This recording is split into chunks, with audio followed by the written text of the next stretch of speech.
começar, vamos falar sobre moda. Top models. Você deve evitar se é o que Fashion.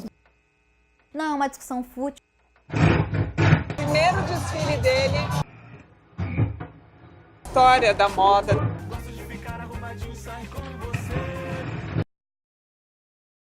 Minha arma é o olhar que lanço sobre minha época. Tá? A gente tá começando o segundo Cinta, que é o Cinta sobre Yves Saint Laurent. E a gente tá aqui hoje com 2 convidados, que um deles é o Eduardo Laurino. Eduardo, se apresente, por favor, fale um pouquinho do que você está fazendo neste momento. Bom, boa tarde, bom dia, boa noite. Noite, a hora que for. Bom, sou Eduardo Laurino, sou chapeleiro, curioso em outras coisas. E o que eu hoje mais trabalho é com a parte de construção de imagem com o chapéu. E isso então vai desde o fashion até o teatro, a dança, óperas. E é isso. Então eu tenho um desenvolvimento muito amplo, assim. A chapelaria foi uma escolha por causa de um leque grande que ela tem. Eu não queria ficar só no fashion, né? Eu também não queria ficar só no teatro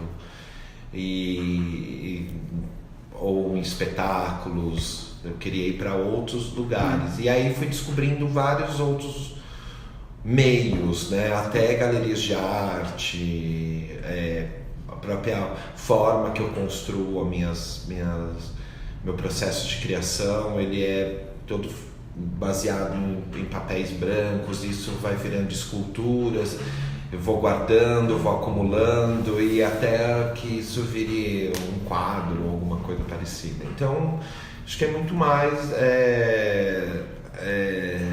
estou muito mais envolvido ao designer, ao urbano, ao orgânico também, mas tudo voltado à cabeça. Muito bem. E tem alguma coisa sua que tá aí acontecendo que você queira contar para os nossos ouvintes saberem, assim, nesse momento? Bom, eu acabei de sair do carnaval, que é o que eu mais trabalho, é o momento que eu fico mais louco, que eu vou entrar no fashion, que é também uma adrenalina muito grande. Então, eu acabei de fazer algumas peças para o baile da Vogue, que foi muito importante. Este ano eu vesti uma das modelos brasileiras que tem mais evidência no mundo e é uma transexual. Então, isso foi uma coisa muito importante para nós na chapelaria, que já vestiu inúmeras mulheres também importantes, mas vesti-la foi muito legal. Então, até mesmo pelo momento que a gente vive no Brasil, não só político, mas de tantas outras coisas que estão acontecendo, eu acho importante. Começando no Noviça Rebelde, que estreia agora no meio de março, e os produtores no final de março, que são 2 musicais. Um deles, os produtores, é uma produção e direção do Miguel Falabella. Então é uma produção da Broadway, é uma coisa legal. E estamos lá, estamos desenvolvendo. Tá, obrigada. E a gente também tá aqui com o Wellington Malaquias, que é figurinista e trabalha com o Banco de Tecidos hoje também. Isso. Wellington, conta aí pra gente um pouquinho da tua história, se apresente e o que você está fazendo no momento aí na vida. Revendo o texto. Então, eu sou estilista técnico formado pelo Senac. Há um bom tempo enveredei pro caminho do figurino, onde comecei a trabalhar, assinar meus trabalhos desde 99, com o pessoal do Oficina. Fui figurinista residente da Oficina durante 7 anos, fiz toda a saga dos Sertões, coisa e tal. E aí caí na ópera em 2007. De 2007 até agora, o que eu mais tenho feito são óperas. Já fiz Festival de Manaus, Festival de Belém, Municipal, São Pedro, enfim. Trabalhei em todas as casas, sou completamente apaixonado por ópera, só que isso, tipo, eu digo, já cheguei ao topo, eu volto ao início, acabei de fazer um infantil que estreou há 2 semanas, que é um Mowgli, meio musical, tá lá no Teatro Folha, fica em cartaz até junho, e em maio eu tô em Manaus de novo fazendo outra ópera. Isso. Eu vou e volto. Paralelo a isso, tem o trabalho que eu tô desenvolvendo com o Banco de Tecido, que é uma iniciativa sustentável, em que a gente recoloca no mercado as sobras de confecção, retalhos, rolos, cortes, enfim, que é para tentar diminuir aí o impacto do desperdício dessa indústria da moda, né? Que eu já falei que eu não sou consumidor, enfim, mas sou obrigado a me vestir. Sim. Muito obrigada por vocês aceitarem o nosso convite. A Carol também tá aqui, eu apresento a Carol, Oi, gente. A Carol tá aqui. Eu estou aqui. Hoje a gente vai falar sobre Yves Saint Laurent, por isso que esses são os nossos convidados, porque eles sabem muito. E Mais ou menos. a biografia do Yves Saint Laurent, que é de 1994, traz como primeira frase uma fala dele que diz: "Minha arma é o olhar que lanço sobre minha época." E a gente queria abrir com isso e já abrir o nosso bate-papo. E tem uma outra coisinha que a gente precisa falar, né? Esse ano fazem 10 anos de morte do Yves Saint Laurent. Então, nos motivos, a gente está fazendo o primeiro programa de estilista do ano sobre Yves Saint Laurent. Perfeito. Não, nos motivos. Um grande ícone. Fiquem à vontade. E aí, a gente queria perguntar pra vocês sobre a frase que a Carol leu. Pode ler de novo, porque eu li outra coisa em cima, né? Minha arma é o olhar que lanço sobre minha época. O que vocês acham? Bom, eu acho que a gente estava até conversando sobre paixões. E o Yves Saint Laurent, ele nunca foi assim, uma grande paixão do meu trabalho, assim, de pesquisar. E eu acho que essa frase que eu conheço, eu acho que ela é uma grande incentivadora, porque eu penso da mesma forma, assim, que a minha arma, né, ela é o que vai impulsionar a minha época, e essa época que vai estar, né, também me levando para algum lugar. Eu acho isso não tem muito essa coisa do saudosismo, né, de se prender a um tempo. Aquele tempo já foi, agora nós somos nós, né? E que são tão bons quanto, e assim por diante. E eu acho bem importante quando o designer ele continua olhando para a época dele. E o Saint Laurent ele foi importantíssimo. Ele era importantíssimo pensando dessa forma, porque aos 21 anos, né, aos 19, 21 ou aos 70, 70 e pouco, quando ele deixou a marca, ele era um homem visionário e pensava na época dele, no momento que ele estava vivendo, com suas grandes dificuldades emocionais, grandes parcerias ou não. Então ele também teve ele conseguia se colocar ali naquele momento. Legal. E aí, Olinto, você, o que você acha? Ouvindo o Eduardo falar, eu lembrei, o Saint Laurent também, antes mesmo de pensar em trabalhar com moda, de trabalhar com figurino, a minha formação é publicidade. E no meu repertório pessoal, tipo, eu lembro de almoço de sábado, tinha o jornal Hoje, tinha um bloco, eu tô maluco pra lembrar agora, o bloco de moda do jornal, que tinha no jornal. E eles traziam sempre, a cada sábado, as coleções de Paris, as coleções, tipo, era como a gente recebia informação de moda através da televisão. Sim. E revista, enfim, revistas que não existem mais hoje, tipo Interview. Nós também falando da comentarista, assim. Tentando lembrar o nome. Diz que é Parini, sabe? Uma coisa assim. Era Beth alguma coisa. Isso. Direto de Paris.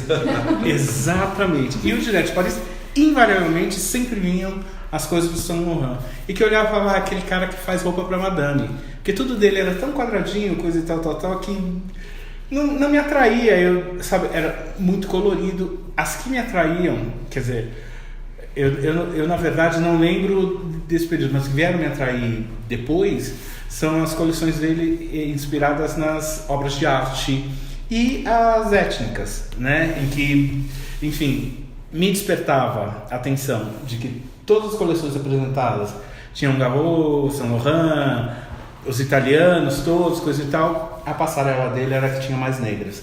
Eu falava, nossa, esse cara é bacana. Alguma coisa ele tá fazendo de diferente. Alguma coisa ele tá fazendo de diferente. Aí vem, você estuda, aquela coisa toda, e fui me apaixonando por ele. Por quê? Ele passou a ser fonte de pesquisa para os meus trabalhos, porque invariavelmente, tipo, pega uma ópera que vai se passar na Grécia. Você não tem alguma coisa que foi inspirada na Grécia? Marrocos, então, Índia, Rússia. Ele viajou, acho que foi o primeiro a viajar para todos os lugares na moda, colocando, sabe, em períodos que, tipo, ele chegou a ser extremamente criticado, entendeu? Pelas referências que ele usava.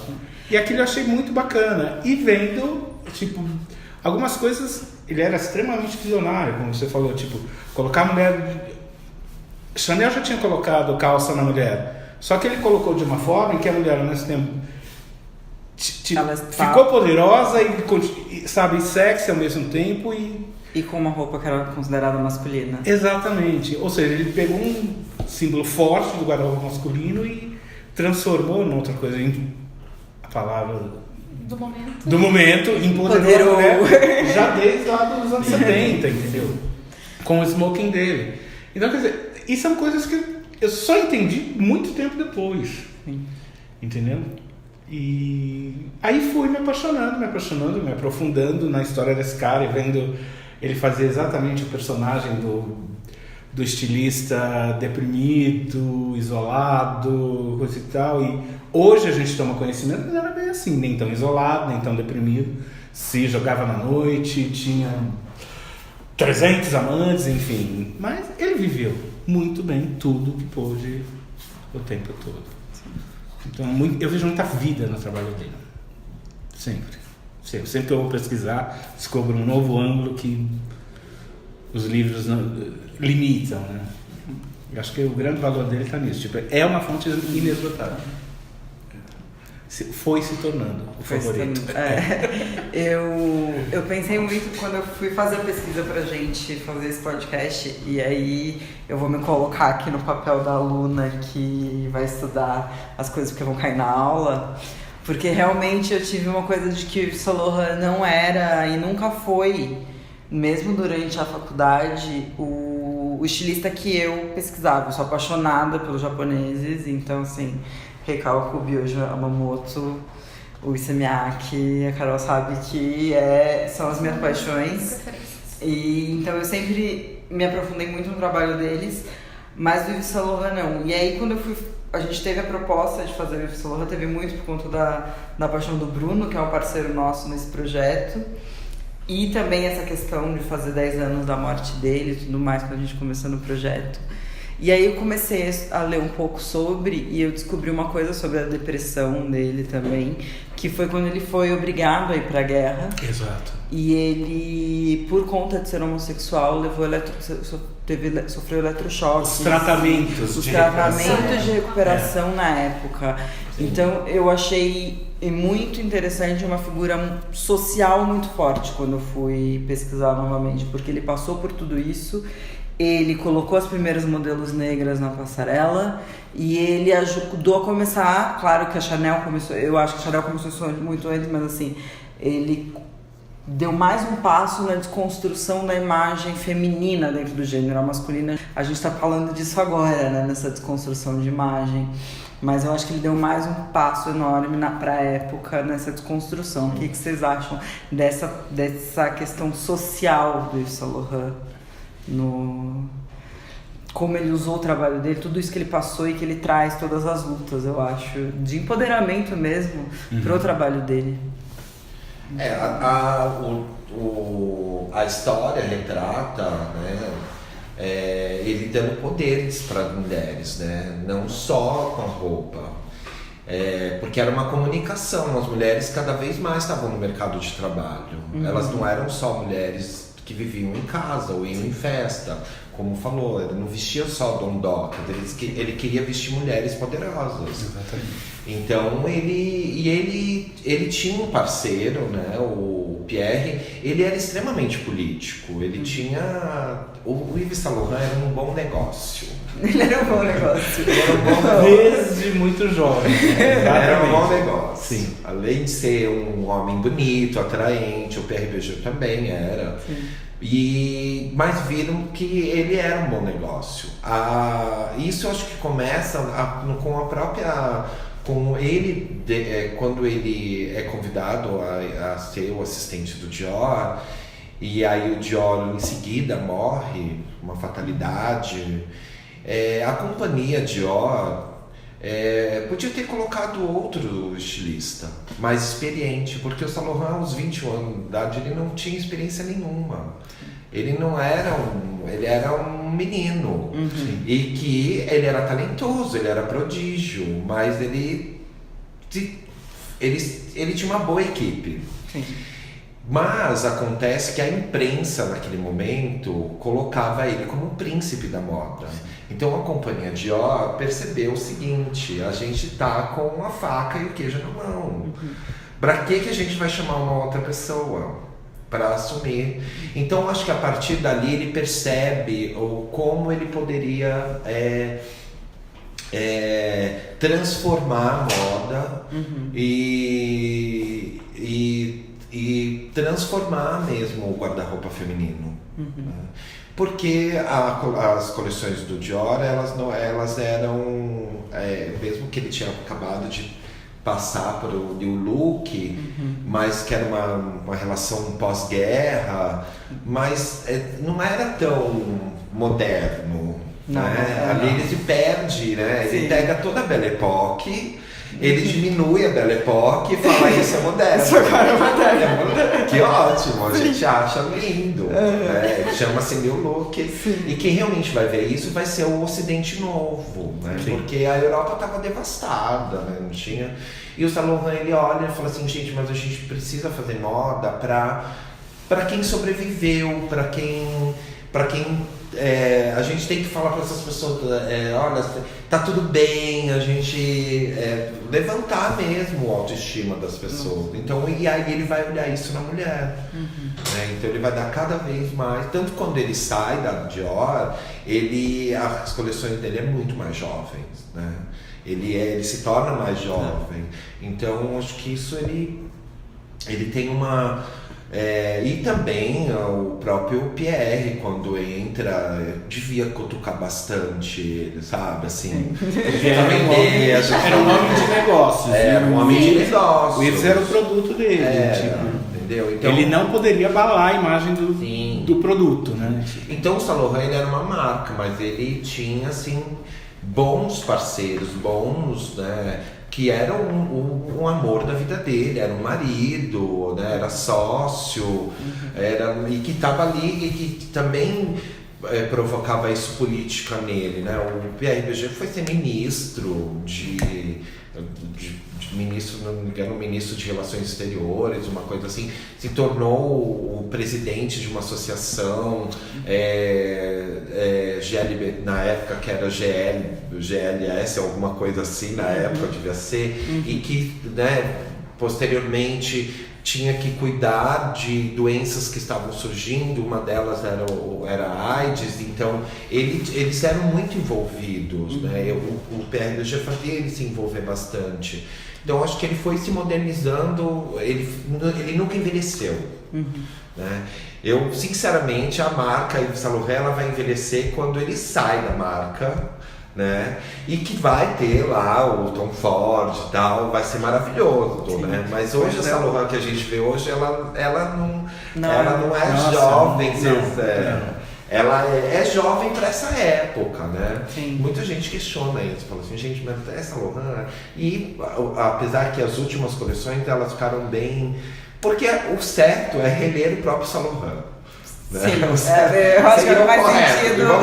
Faz sentido pra mim também. E vamos dar um toque de modernidade em tecido, tecnologia, costura e tal, que isso faz parte. O próprio Saint Laurent, ele se modificou, né? Quando ele percebe isso, que ele tinha que... são... Como que é o nome disso? Não é licitações, quando ele vende o nome para algum... As licenças. Licenciamento. E ele vai ser um dos primeiros. Exato. Né? Ele é o grande culpado do que acontece hoje. Exatamente. O fast fashion. Quando ele cria a Rive Gauche, que ele, né, tipo, ele percebe que para sobreviver, a alta costura já tinha uma quantidade muito reduzida de clientes em potencial. Para sobreviver, ele tinha que criar uma forma de difundir o próprio Saint Laurent. Ele cria a Rive Gauche e vai para o outro lado do rio, que eles falam, né? Sim. E que é onde difunde o prêt-à-porter. E ele é a grande imagem, o grande produto desse Rive Gauche, quando ele próprio se coloca como modelo para o perfume dele, por exemplo, né? E quando ele também quer que assim, as pessoas, ele queria que tenham as pessoas direito. tivessem em Saint Laurent. Exatamente. Dassem a marca, né? Ele não queria assim, você não pode comprar um vestido, mas você pode comprar um casaco.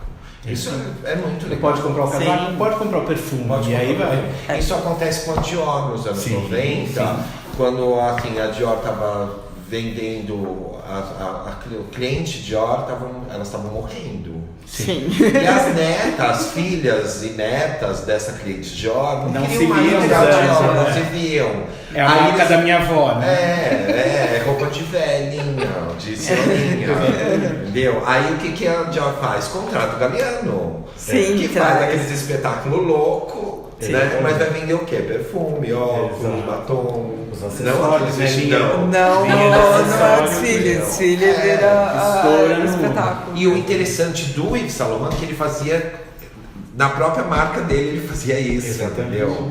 Ele mesmo fazia na marca dele. Ele tinha a linha de alta costura, mas tinha a linha toda sexy, mas e vamos lançar possível, perfume, cor nova de sombra, aquela paleta absurda dele. E eu acho que isso bem... Ele se relia o tempo todo, ele se modernizava o tempo todo. Claro, como falar, a gente não pode tirar o Pierre Berger de canto, porque realmente... E depois eu acho que... Principalmente acho que depois da aposentadoria dele e da morte dele, isso fica evidente, porque aí, né, o companheiro dele vai lá, vamos fazer um leilão, vamos leiloar, não tem mais sentido isso, né? E transformou ele num símbolo muito maior de status, quando vende a coleção de artes dele. Todas as casas praticamente viraram museus, né?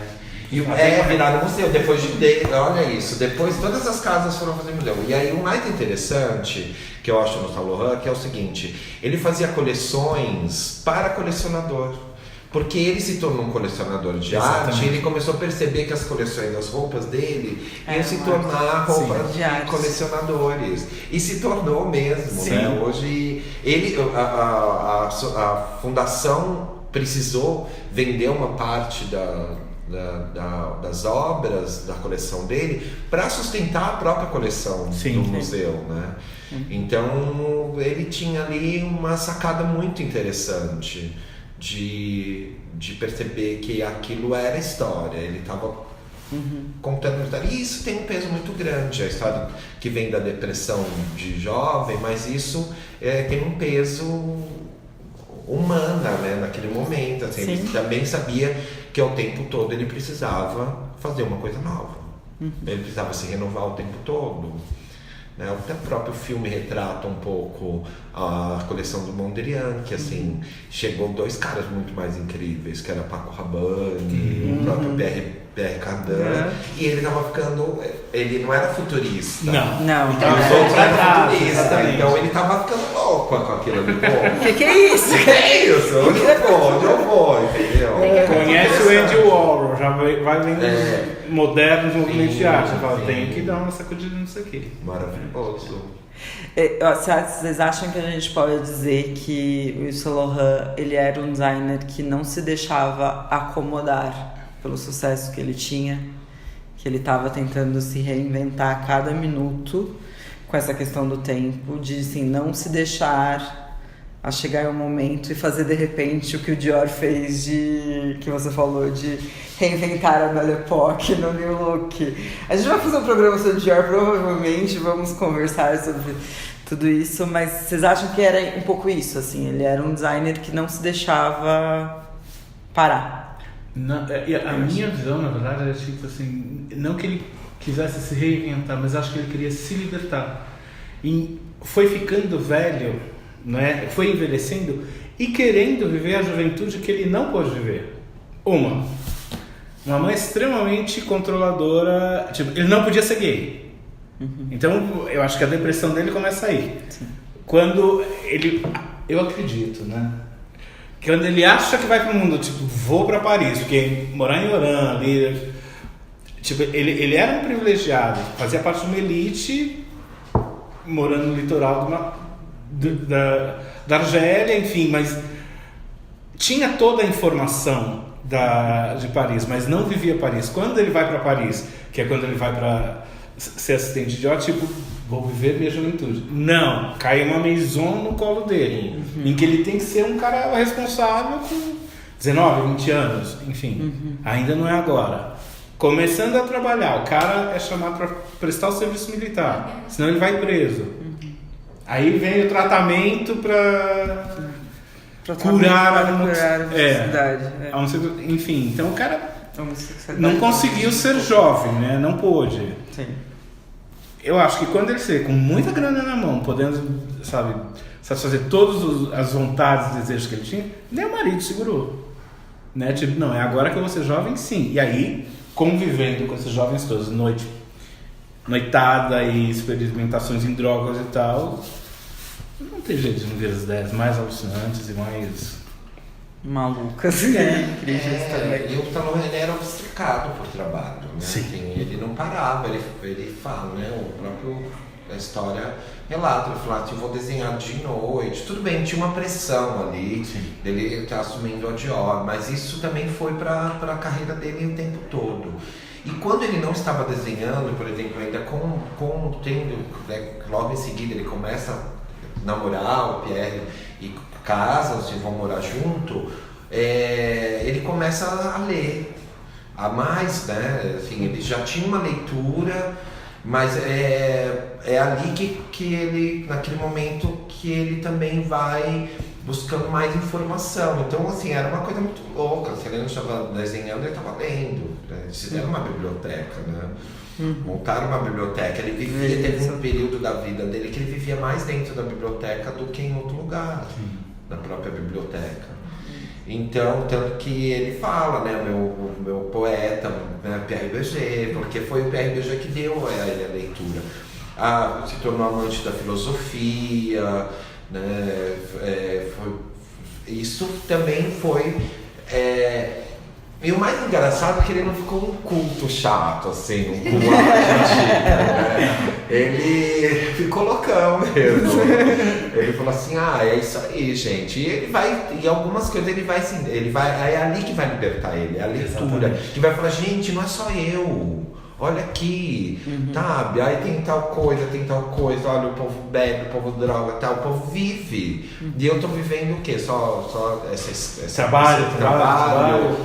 E aí é o momento que ele também vai se libertar e ele devia ter um papo bem interessante. Aí o pessoal, ele era super bem relacionado, porque quem fazia as relações ainda era como eu falei, vou bater na tecla das relações do Pierre Berger, o Yves Saint Laurent ele era muito tímido, então também para se aproximar, era uma aproximação muito de olhares, né? Ele ia olhando até ele se aproximar.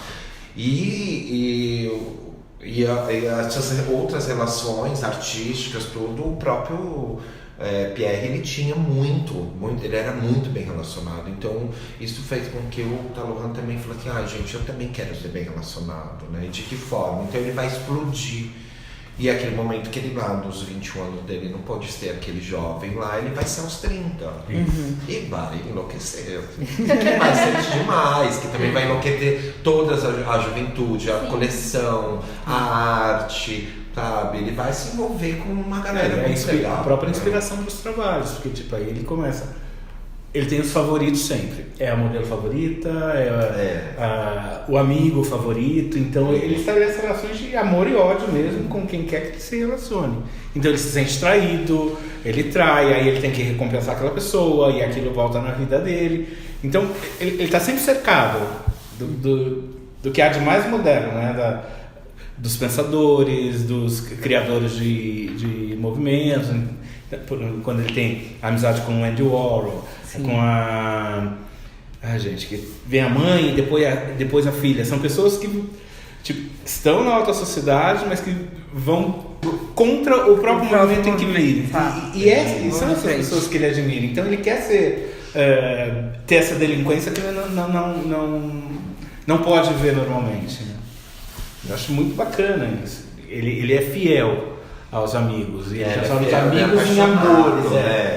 Tanto que, tipo, qualquer viagenzinha dele tinha Mas eu acho que grupo, que é um além grupo de ser de trabalho por amigos, eu acho que ele também era bem passional, assim. Era aquela coisa assim, bem passional. E ele também... Uma modelo dele favorita não poderia desfilar para outro, nunca.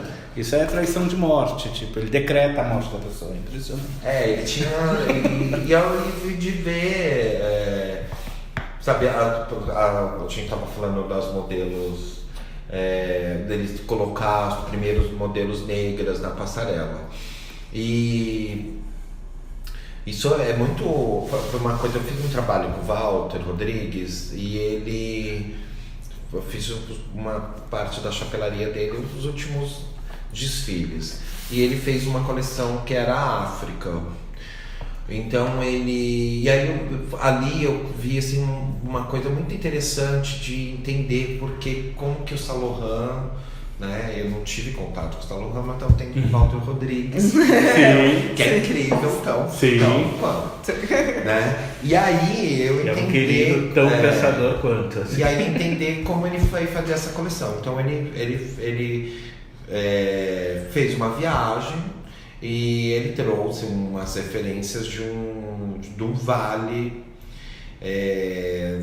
africano, um vale que tem na África e tem uma relação muito forte com uma parte do Brasil. Então ele quis fazer uma coleção que é uma coleção sobre a África. E é muito interessante que esse vale fica uma parte, né, daquela junção do mapa, que são as mulheres de Quipapá. E ele utilizou a mão de obra das mulheres de Quipapá para fazer a coleção. Aí eu comecei a perceber, eu falei assim, gente, isso é sociologia, isso, né?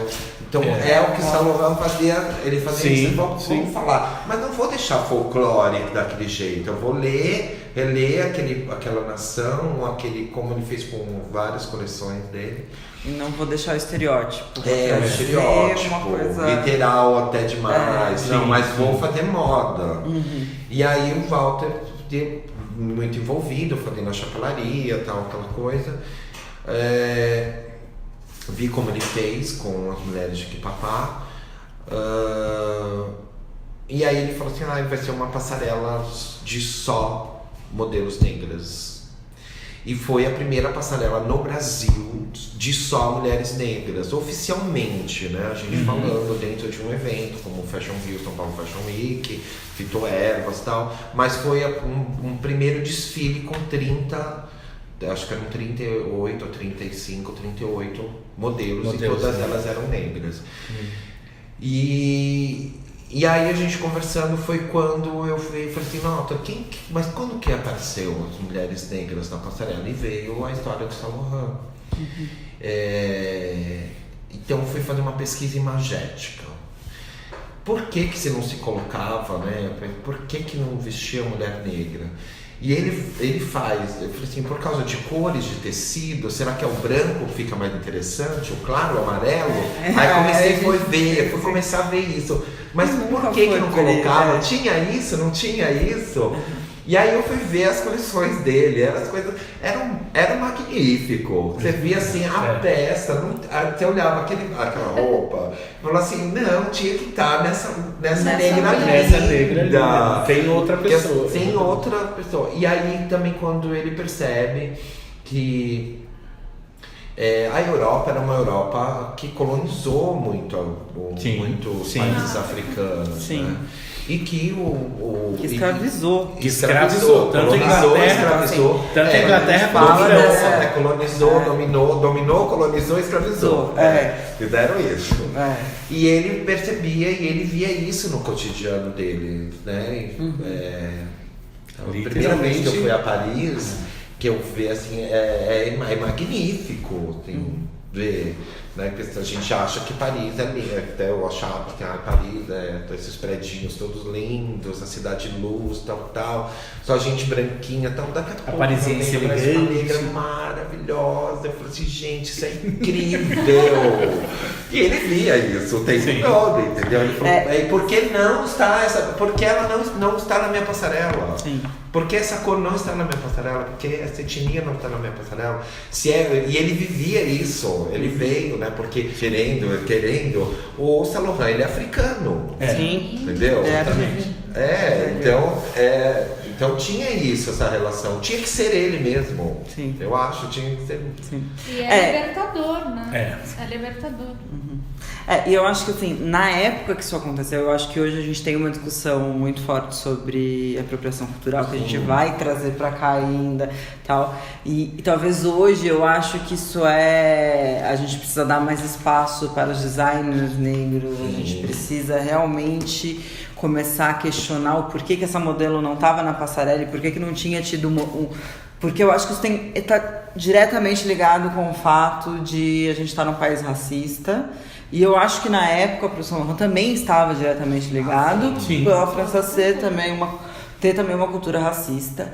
E na época, eu acho que é legal a gente dizer isso, porque infelizmente na época se precisava de um homem branco, tanto nessa questão de colocar uma modelo negra na passarela, quanto na questão de colocar uma roupa diferente na mulher.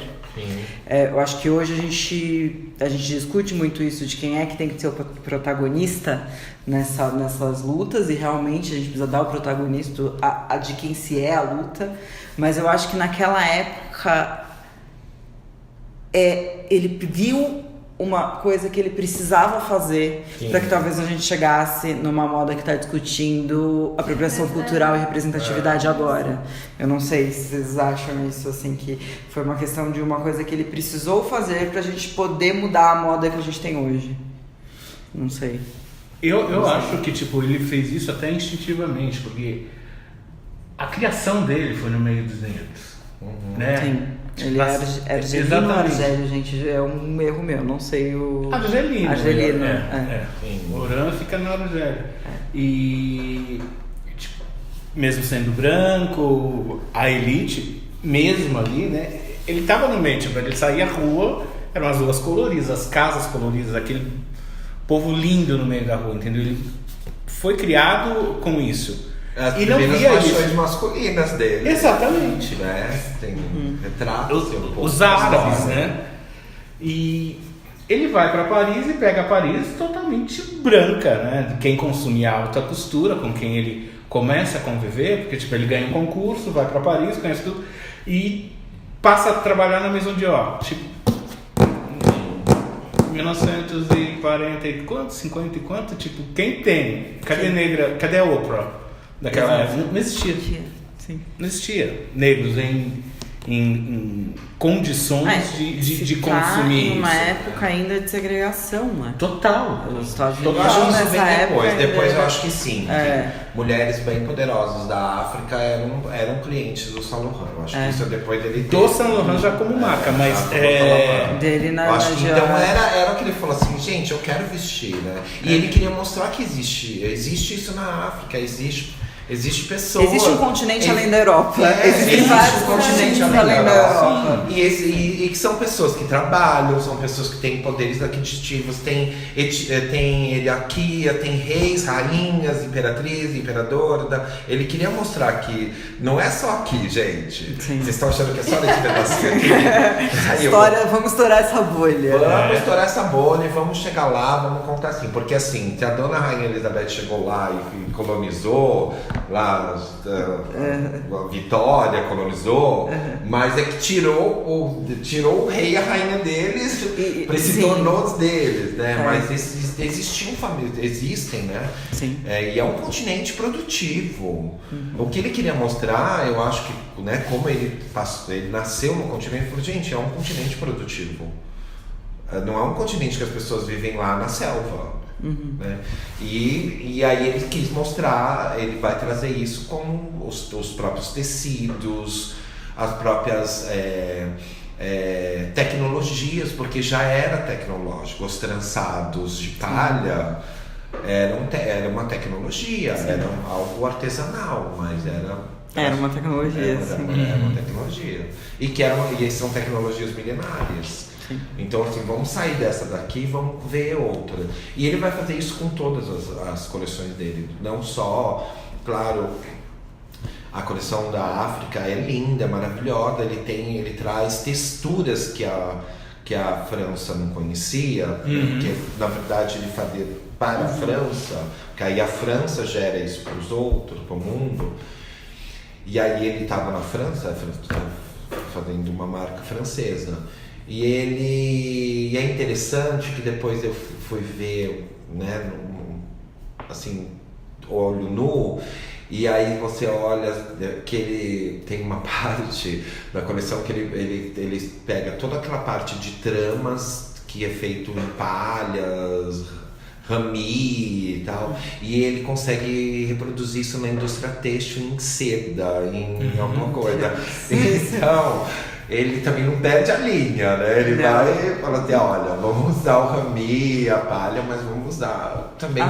E aí é quando eu acho que ele começa a se testar na indústria têxtil. E aí ele vai abrir esse mercado, né? Que já outros estilistas faziam, mas era muito vagaroso construir tecido. O próprio Christian Balenciaga, que fez o Gazar, né? Aquela coisa toda de torções. Mas eu acho que ali ele também consegue fazer naquele momento dos anos 70, com que a indústria se mexa para poder atender. Então agora vocês vão ter que se mexer. A gente não quer ficar usando mais seda estampada, não. A gente quer torcer mais a seda, a gente quer saber o que. Quer ganhar textura. Então aí que vem os licenciamentos, né? Eu acho que isso tem.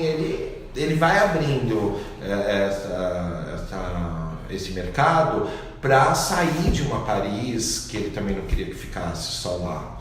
Então ele falou assim, olha, já que eu também já que eu olho para os continentes, olho, né, para alguns outros lugares do mundo, então que chegue isso lá também. Não é folclore, que isso se transforma em produto que vocês vão usar também. Exatamente. Eu estava lendo sobre ele, li sobre o próprio ópio, o perfume. Sim.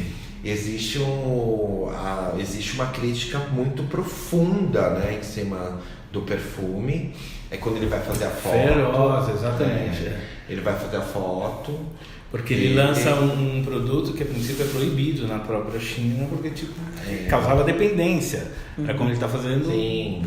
Uma droga. Se ele estivesse transformando charmoso o consumo da heroína, né? Enfim. Então, matava. O Saint Laurent não entrava na China, por exemplo. Não porque não é um país comunista. Não. Porque hoje muita coisa é construída na China, originalmente. Sim. Os originais também são construídos na China. Sim. Os Saint Laurent são construídos e também na China. Mas não entrava porque estava lendo que ele foi a maior crítica e o que mais deixou ele mal, mas ao mesmo tempo ele falou, não, eu não...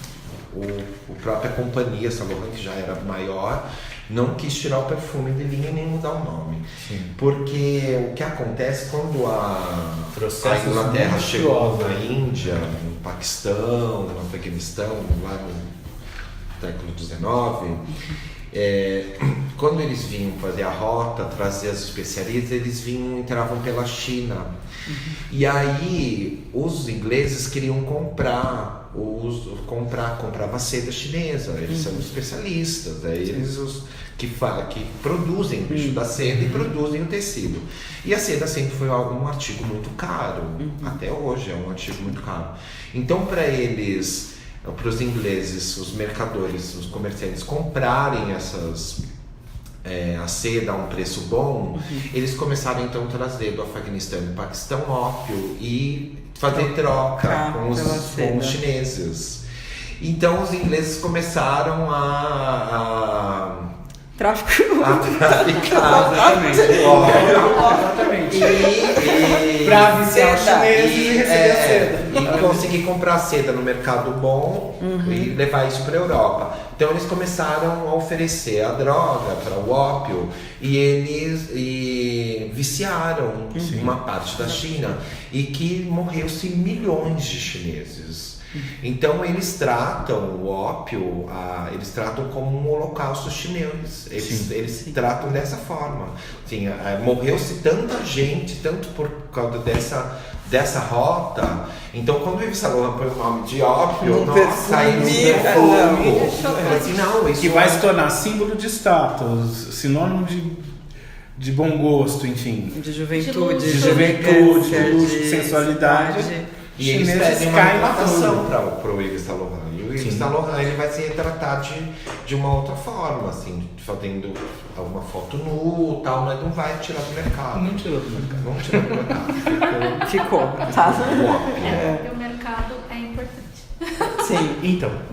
Não, uma cena que me impactou muito do Yves Saint Laurent, né, vida e morte, foi no enterro dele. Porque toda a população de Paris foi pro cortejo e tinham pessoas de todas as idades e vestindo uma peça Yves Saint Laurent. E eu fiquei muito impressionada e foi uma cena assim muito, sei lá, apaixonante até, de devoção desse povo, né, por ele. E é uma primeira vez que a igreja também permite, por exemplo, um companheiro fazer um discurso de despedida, né? A igreja teve que baixar um pouco a cabeça e falar, gente... Ele furou vários cercos. Foram vários, O próprio conceito, né? E o que eu tava lendo sobre o tecido que reveste o caixão? Foi pensado por ele também. Ele tem foi um pensamento, ele sabia que ia morrer, E aí ele pede um relato de pessoas muito próximas, então que ele pede assim, eu quero que seja um tecido nobre, um tecido bonito, né? Eu trabalhei com tanto tecido lindo, nobre. E aí ele deixa cores e a forma que tem que ser feita. Então foi também uma preparação. Que bom que ele foi respeitado, né? Que não... Foi respeitado. O Pierre Berger respeitou muito essa história, né, dele, de como finalizar. E até mesmo o Pierre Berger conta que se o Berger tivesse morrido antes, o Yves Saint Laurent não ia vender nada. Certeza, o acumulador era ele. O acumulador ia apegado. Então você vê lá. Nacional. Esse show. Porque pro BG é negócio. Tipo, ele deixava ele investir, porque ele sabia, não, isso vai valorizar. Ele era um admirador de arte também, o Pierre Berger era, mas ele era mais contido, assim. Tem um filme que todo mundo fala dos dois filmes, mas tem um filme que é um documentário mesmo, chama L'Amour Fou. Que é um filme lindo, é contado pelo Pierre Berger. Eu acho que assim, é uma forma muito É muito legal. Esse filme não tem traduzido em português, não tem. A legenda a gente já colocamos, mas não acompanha tanto. Quando veio para o Festival do Rio e o Festival Petrobras, e eles fizeram uma legenda. Então tem como talvez conseguir Tem como conseguir. Ele tem na internet, dá pra ver com a legendinha. É o mais interessante, porque é contado mesmo pelo PRBG e é contado no período do leilão. De todo o acerto deles. Então é bem interessante, porque além de ver tudo que eles tinham mesmo de arte, dá pra ver. Ele conta coisas muito íntimas, assim, né? De como as peças foram adquiridas, em que momento, como montou a casa de Marrakech, a casa do Em Busca do Tempo Perdido, que é toda inspirada no Proust. Cada ambiente é o quarto de um personagem, enfim. Esse é o sonho da minha vida, conhecer. Tudo pra ele tinha que ter uma história, entendeu? Inclusive os objetos. E como cada obra foi fonte de inspiração pro trabalho de moda. Exatamente. Tem muitas coisas, então é muito interessante ver se é uma indicação. Tipo, a coleção Mondrian, ele criou olhando o Mondrian na parede, né? Ele tinha uns Mondrian. Olha aí. Que é a coleção, eu acho que hoje as pessoas têm talvez o primeiro contato com o Saint Laurent, talvez. Que reconhecem, exatamente. Pelo Mondrian. Porque eu acho que é uma coleção atemporal. Eu acho que de toda a coleção do Saint Laurent, de toda a vida de moda do Saint Laurent, eu acho que a coleção mais atemporal dele é Mondrian. As outras elas acabaram sendo datadas mas se alguém chega a se olhar hoje até mais figurinística, né? Sim. Mas a coleção Mondrian é atemporal. Se hoje uma mulher usar a coleção Mondrian, ela continua moderna, e eu acho que é o marco, é o grande marco, né, da coleção. E detalhe, a coleção Mondrian, o vestido, é construído com um tecido muito antigo e muito usado pela Chanel, que era o jersey. Sim. Entendeu? Ele engrossa, ele usa um jersey mais grosso. É uma lã quase, né? Ele quase vai ser uma lãzona, mas o início da textura é o jersey. Então ele também vai fazer isso, ele vai pegar um artista também moderno, do modernismo, né? Porque o Mondrian não era do tempo dele, era lá do início do século XX. E ao mesmo tempo o tecido que era mais usado, que era o tecido mais moderno da época, que foi a Chanel que colocou, que era o jersey, então ele faz a junção dos dois na mesma época, faz isso nos anos 60 e fala, isso é muito legal. Sim. Então por isso que é até hoje, assim, é uma coisa muito moderna, muito demais. Gente, o papo tá ótimo. Eu acho que o Saint Laurent deve dar ainda muita coisa. Mas a gente vai encaminhar para finalização. E aí eu queria perguntar para vocês, assim, de todos os trabalhos deles, qual é o que vocês mais gostam? E o que talvez... Não sei. A gente vai ficar só no que mais gosta? Não sei. Crítica. E alguma crítica no trabalho, vai que vocês tenham ou não. A cara do... Mas tinha que ser vídeo agora, vocês verem a cara do Eduardo na hora que eu falei isso. Mas o que mais gosta e o que não gosta tanto, vai, no trabalho do... Eu não consigo criticar, porque na verdade, como eu disse, ele é fonte para minha inspiração sempre. Ele tá apaixonado. Sou apaixonado porque eu tenho pelo menos 3 óperas em que a minha base de inspiração foi o trabalho dele. Eu fiz uma Bohème, em que eu me inspirei na coleção de 71, que é Paris ocupada, então aquele look dos anos 40, coisa e tal, só que a releitura dele é de chorar de linda, assim. Foi extremamente criticada, uma coleção polêmica até hoje, porque é a Paris ocupada pelos nazistas, então as mulheres luxuosas daquele período eram prostitutas, mulheres da sociedade que, enfim, que sobreviveram, e ele foi muito criticada por isso. Só que é uma das mais felizes para mim. Essa ópera com a milanesa também foi uma...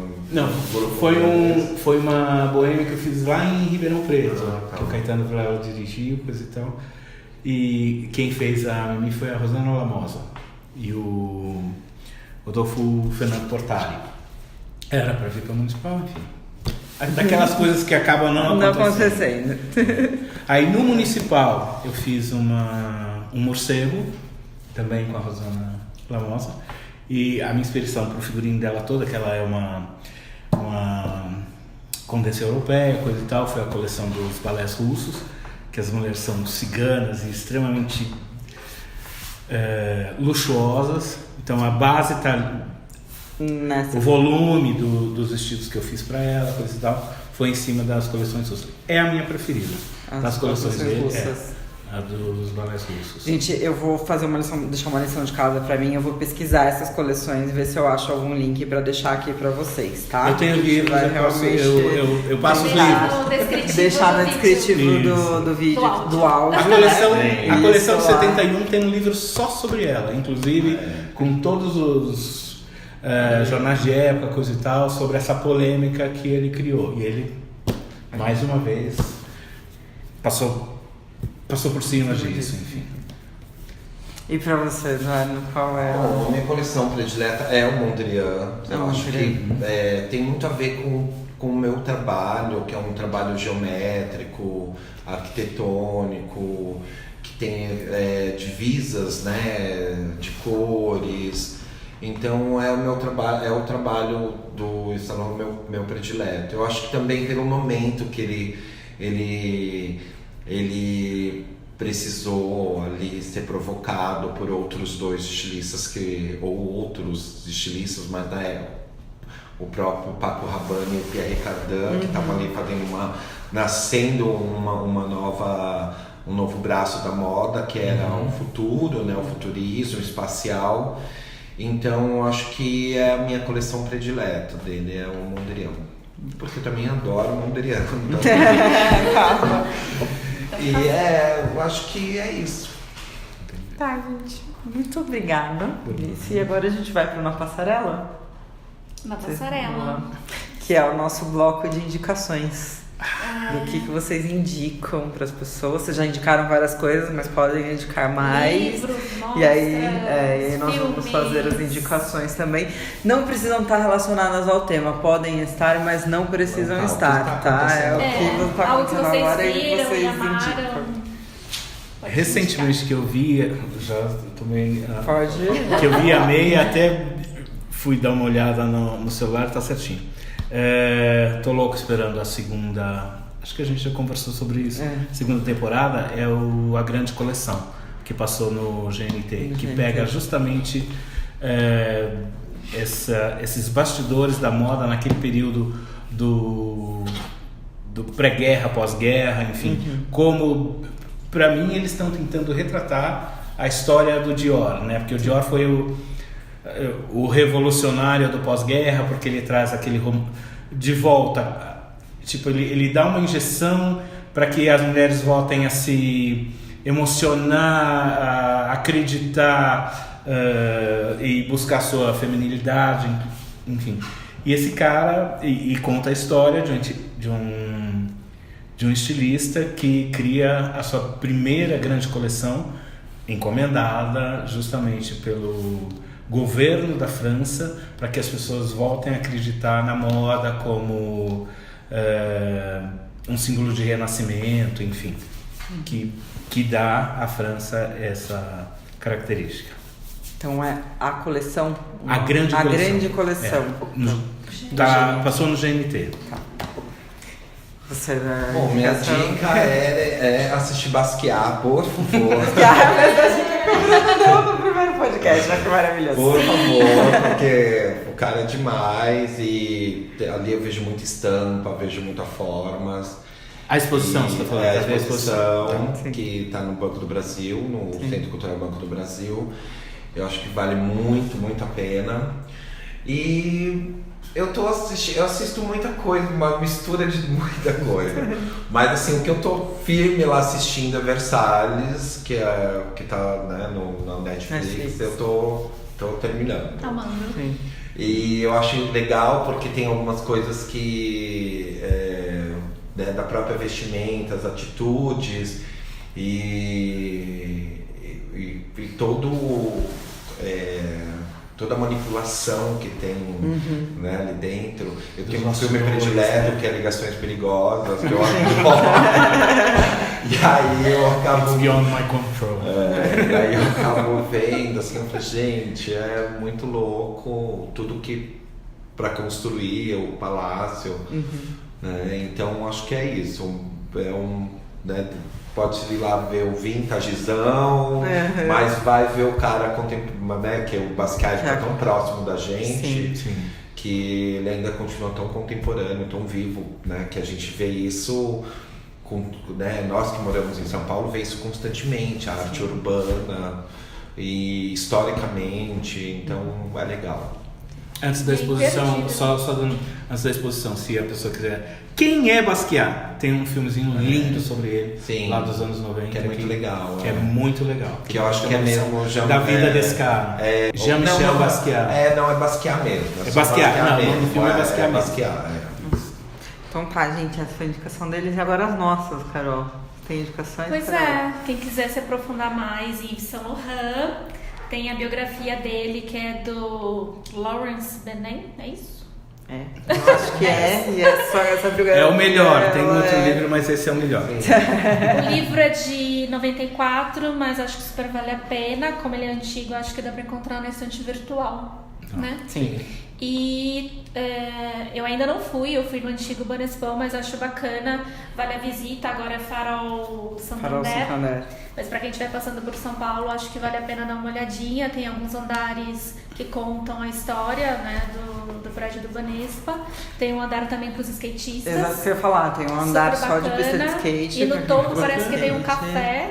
Sim. Né? Então acho que ele tá todo renovado aí, você pode comprar na internet, sua entrada. Sim. Se passar por São Paulo, dá um pulinho lá no centro. Bom, vou fazer minha indicação agora. A minha indicação não tem muito a ver com o tema, mas tem a ver com uma luta minha, que vocês vão me ouvir falar muito nesse canal, vai ter gente que vai até me achar chata, que é a luta contra a gordofobia. Então, é um tema para mim muito importante.